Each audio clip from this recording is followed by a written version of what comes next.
Ricky. I'm here with Yolanda, Shantia, Aaron, and Crystal. These are my actual best friends. Not that y'all know my best friends, but we're not there yet. It's still a process. But I wanted to talk about covenant friendships today with my covenant friends. It is absolutely necessary to have covenant friendships in your life because they are the ones who are going to hold you accountable, but with a grain of sugar and spice. And it's not always nice. Accountability is thick, and it's gonna feel it. You know, there are times when Yolanda will say to me, "Why are you doing that?" And you know you're not supposed to be doing that, and she has that right because she's my covenant friend. So I first want to ask the girlies is, what do you all define covenant friendships as? Anybody want to go first? So I define covenant. Love it. So for myself, I define covenant as people who, yes, will hold you accountable, but it's God ordained. These people are God ordained in your life to see you through seasons in your life that others may not see. Sometimes I see friendships as an elevator, and some people may rise to the third level with you, but they get off, and that's it. And then you have new friends that enter in and they go all the way with you to the top. To me, those are covenant friendships. They're going to see you through different seasons. They're going to pray you through seasons. And they're going to partner with you through seasons. So that's my definition. Okay. Elevator. It's the light. Yeah, that's a really good analogy. Same pretty much. I just think a covenant friendship is just a safe space where you can be your most authentic self and your most vulnerable self, and somebody's going to love you through that, even while you're not loving yourself through it. So that's really what my experience with covenant friendships has been. When I'm feeling down and you know that there's somebody rooting for you and they mean it. They want you to succeed. They want you to be happy. They're there for you. They're in the thick of it with you. That's so good. It's good. That's good. I ditto everything y'all said, but to take it even a deeper level, looking at covenant friendships is people you can do life with. And when you think about life and, you know, the good, the bad, the ups, the downs, the sweet, the sour, people that you know that are in your corner. So people you can be transparent with, you can be open with. They're gonna tell you the good, they're gonna tell you the bad. They're not gonna sugarcoat things and try not to hurt your feelings, but they really have your best interests at heart. And then, as Yolanda said, those are people that are ordained by God, and you know that they have a purpose in your life because you're building each other up, you're edifying, they're not taking from you. If you're in friendships where it seems like you're always giving and you just feel like they're sucking the energy, you have to start to question yourself, what is their purpose, what's their assignment? But with covenant friendships, you're always growing, and it's life-giving and it's building, whether it's positivity or them correcting you, it's out of love. And you'll just always see that relationship flourishing. Yes, flourish. That's a jiggle word. Flourish. I don't have much more to add. I feel like everybody said what we always discuss about covenant. I'm big on words, so of course, like, what does covenant actually mean outside of friendship? And for me, it really is like a contract, a covering, protection, and it's helpful especially in the season that we are all in, without having that protection and that covenant with a man, like being in a marriage. You need it. You need people to really hold you accountable, to be that mirror for you, and you be the mirror to them. So I would just say it's protection, and it's light, it's joy. It's easy because God is in it. Yeah. It's not easy because it's easy. Okay. I don't got that. I can't roll an artist like Molly. Is it one in that word? But I guess not. That's it. It's easy with God. Okay. Yeah. Before a covenant friendship, do you think you have to label it, or is it unspoken? Ooh, that's a really good question. I think it's unspoken.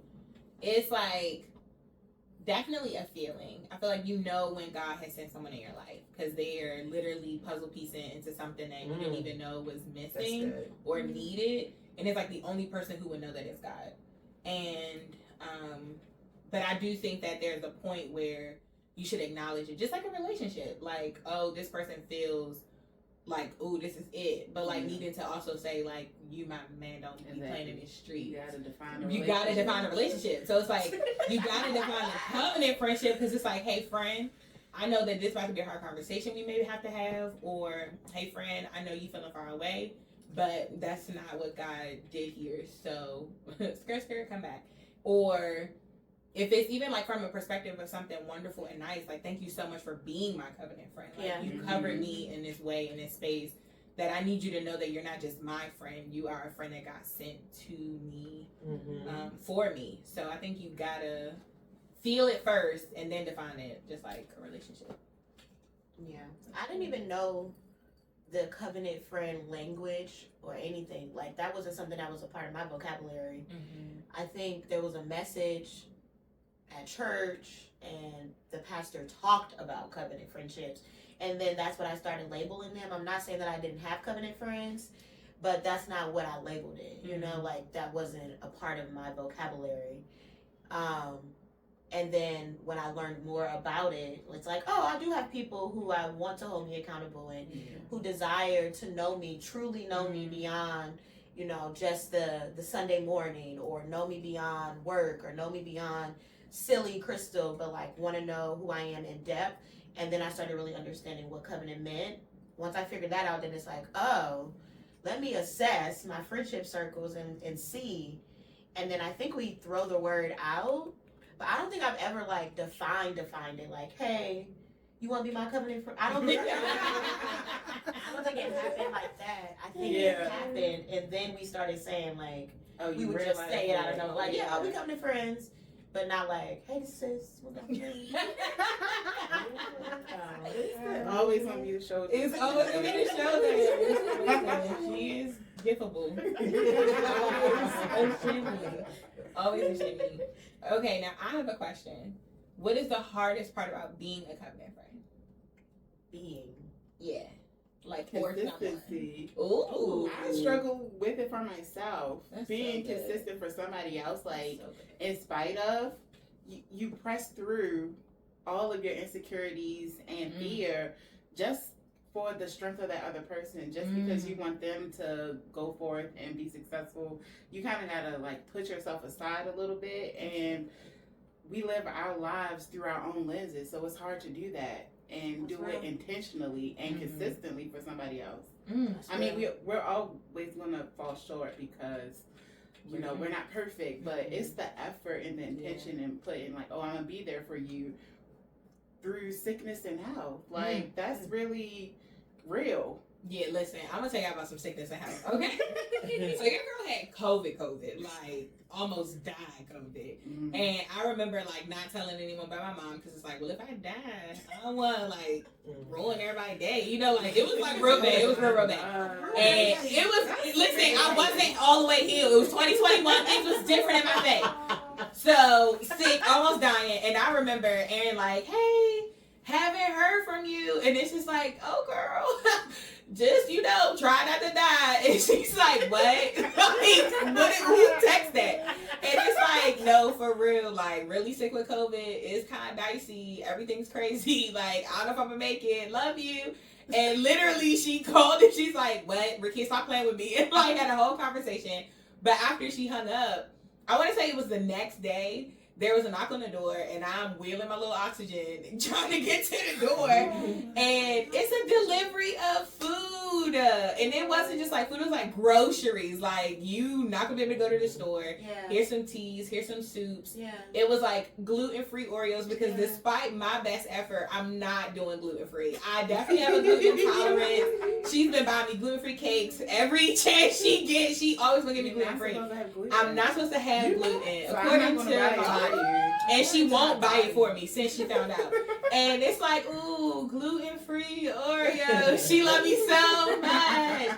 And I mean, just like a wreck at the front door, because thank you God for like a friend who, despite me being me, knew that like that's how she needed to love me at that time. And it literally helped me feel better. Like it was the joy of having someone think about you in that way, especially when you're like, I'm not gonna tell anyone, I could be dying. It's like, oh, I should tell people. And it like prompted me to text people like, y'all, I'm like actually really, really sick. Like, I don't know what's going on. I don't want to like sugarcoat it and play. And thank God he kept me, because your girl literally almost died. So it was just like nice, like things like that where it is sickness and health, and like having to get past yourself to be able to be a friend who can also receive, because friendship isn't just giving, it's also receiving, being able to receive her love so that she didn't feel like the love she gave was for naught, it was for nothing. So definitely the sickness and health sis, she got that. She got that. Heavy on the not letting people know. Yeah, I'm different. I'm doing better. It's like, what? It's a growth process, y'all. Sometimes you can tell growth. people, you know, hey, this is a horrible day. And sometimes you hide it, and you shouldn't. But understanding that, like, you should tell people. And I don't think at that time I ever had to be vulnerable in that way. Like, Aaron and I have been friends for Since 2010. 10, so 13 years. Yeah, it's a lot of years. Listen, before Aaron, I had a friend that lasted more than a year. So, like, all of y'all who watching who was my friend, I'm better. I'm a different person now. I sincerely apologize, but I couldn't do it. I didn't have the skills. And that's a different video. But in having that friendship, it's like, this person, like, actually loves me. Yeah. And, like, if she loves me, what about the other people in my life who probably also love me equally? Yeah. And if I don't get past me, and whatever the me is, hadn't figured it out at that time, but I knew it was me. If I don't get past me, then other people can't love me. And like, if I did die, you literally wouldn't have told nobody that you was about to die. Like, So now I'm hearing from your mother. and then the cats got eat my body, and she come over to the house, and then she got find me. So it was just like, why go there? You know, why be that person? So That's a lot. definitely tell your friends about Crystal. It wasn't the cat eat my body that was alive. But do you think like covenant friendships though, like it's okay to get mad at one another? Let's say like Aaron got really pissed off at you because you didn't say anything to her about that. Like, are they meant to be easy? Are they meant to flow easy? Do y'all think that? I mean, maybe God wants it to be because he put us there together, but we people, and people aren't easy. I believe wholeheartedly that you're allowed to feel those feelings, but with communication. Aaron's a person who's been teaching me emotional intelligence for the duration of our friendship, because again, when you don't have friends for more than a year, you clearly don't have any of that. And she would say stuff like, hey, you're not texting back. Like, I know you've seen that I text you, and I don't have an iPhone, so they gonna do all their eyes, so just look at their eyes while I say it. But Yeah. in knowing that, like, it's not she saw my message say read, it's like, girl, I know I text you. I sent the text, and you're not responding. So she's definitely been a person who, holding accountable can feel like anger, but also can be angry. She has the right to feel anger, and you wasn't going to tell me if he was going to die. We've been friends for this long, and you're like my best friend. Like, she has every right to feel that feeling, but communicating it to me. Anger and not communicating it, I don't think is God. I think anger with communication is growth. It's the iron sharpening iron. But anger alone is unhealthy. You're mad at me, and I don't know you're mad at me. And she could be mad at me that you're dying, and I don't know you're dying. So, like, yeah, I definitely think you can have it. I think it's just how you deal with it and what you do with it. I think it's different. Do y'all agree? Absolutely.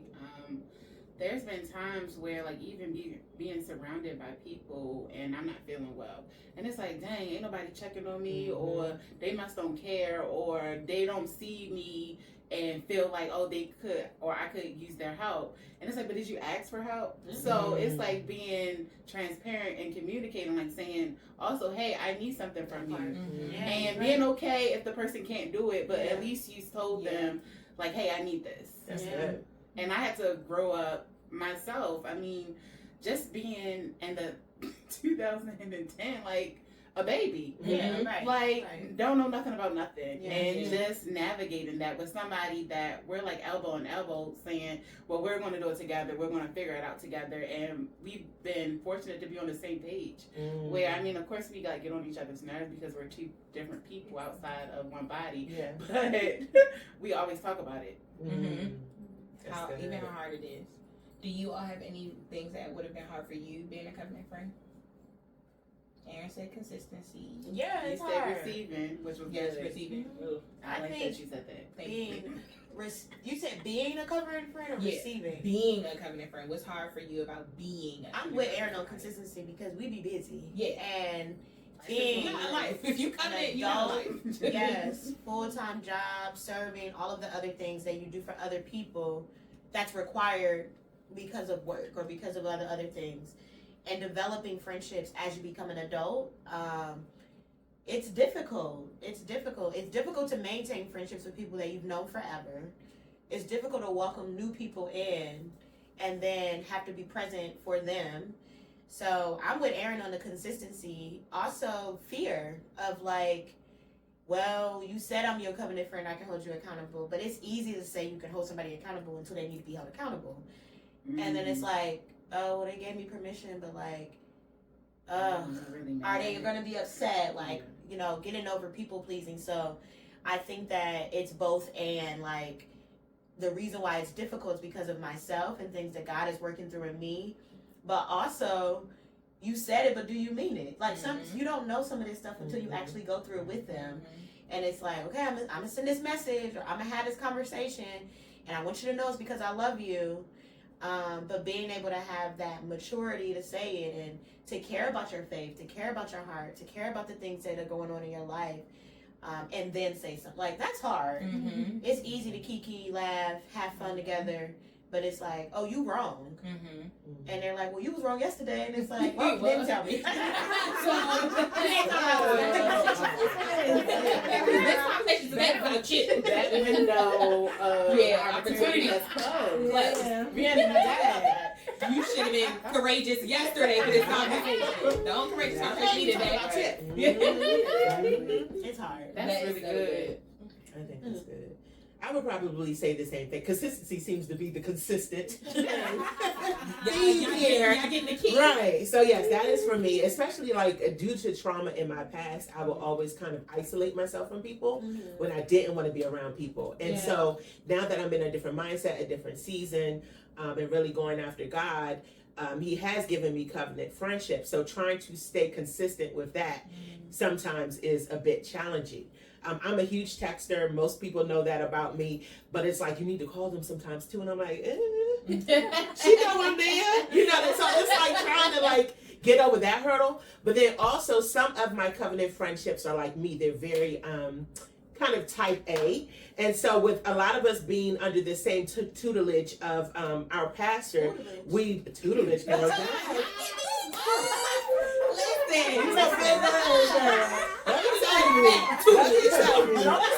I read. So being under that,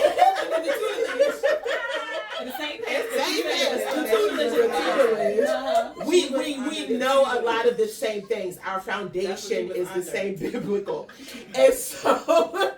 Because of that, when kind of like what Crystal was saying, is like when you're telling someone, hey, you didn't do X, Y, Z, or you're holding them accountable, then they're a little combative too. Well, you didn't do X, Y, Z, and you didn't do that. So it's trying to learn the balance between that, sometimes really discerning what the Holy Spirit is saying, and just really listening. Sometimes you just need to shut up.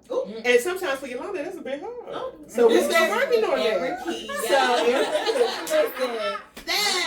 Make you feel alone. Right. So it's like, you know, learning that thing. So I would probably say those are the two things that I feel that in covenant friendships are challenging for me. Yeah. That's so good. That's good. What about you, Shantia? So I know the biggest thing being consistency. Well, with me, is more the second part is that correction, because the way I've been designed is I'm a feeler. So it's like, oh, I know I need to correct you and say some things, but I don't want you to hurt your feelings. So how do I go about that? And but the one thing I value about covenant friendships is when you're in covenant, you can't offend somebody. And I realized that because it's like, if you're truly my friend, you know my heart. Yeah. And because you know my heart, you know the place I'm coming from. So it's not to condemn, it's not to hurt you, it's not to make you feel shame, but it's to help you grow. It's to help you be better. It's to help you to go to the next level. And as your friend, that's my responsibility to not see you train wreck. You know?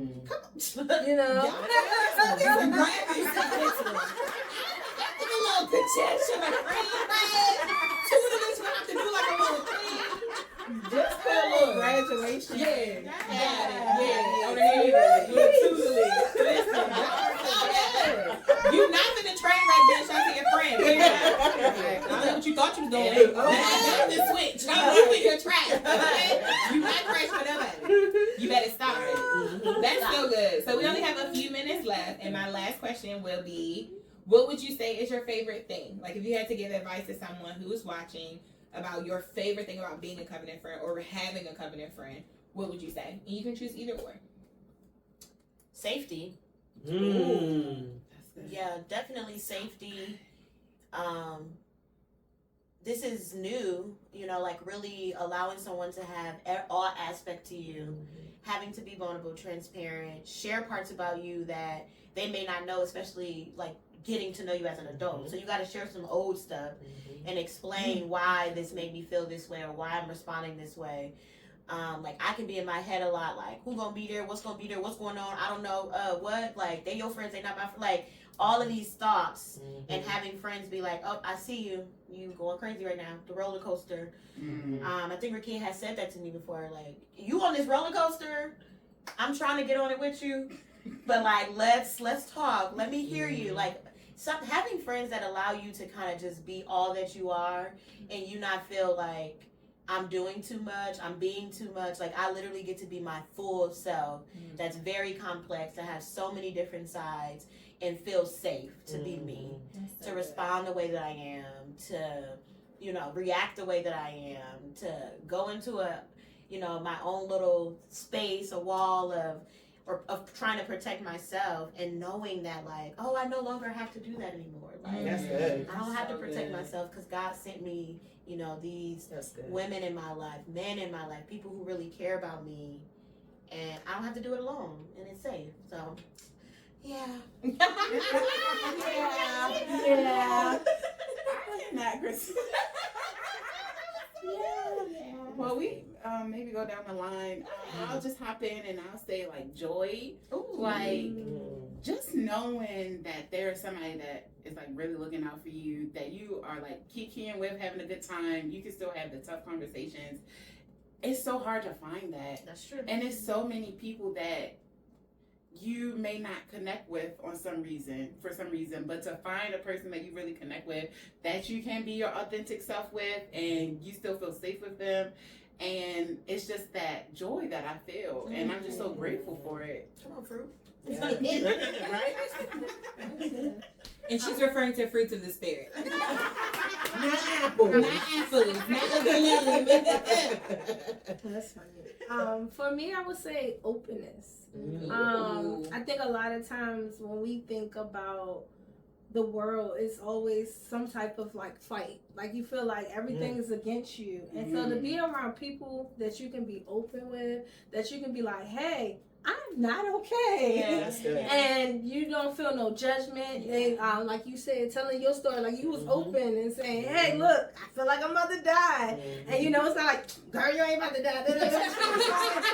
You know, of course, you know, you can have that jokiness, but what she did, she said help. You know, she came and was like, hey, friend, let me help you out. And so being able to be open with somebody and be, like I said already, your authentic self, that's what I value about covenant, because you know those your true friends when you don't gotta go through life alone. You don't gotta carry that weight.